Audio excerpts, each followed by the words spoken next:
So you've seen that little gas light pop on, but hey, no worries, right?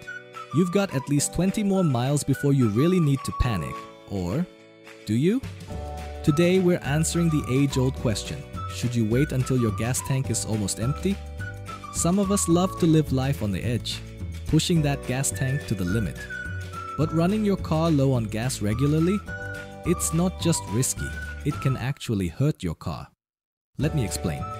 First off, when your tank is low, all that dirt and debris that's been sitting at the bottom, yeah, your fuel pump starts sucking that stuff right into your engine. That's like feeding your car mystery meat for dinner. Not a great idea, right? And that's not all. Your fuel pump needs gas to stay cool. When you're running on empty, it has to work harder. And if you make this a habit, you could be looking at an expensive fuel pump replacement down the road. Not exactly pocket change.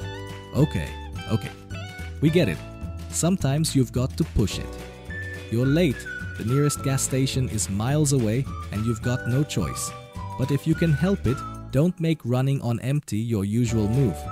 A full tank is a happy tank. So, what's the takeaway? Don't wait until your tank is bone dry.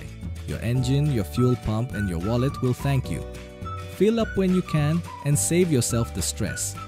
After all, cars run better on gas, not prayers.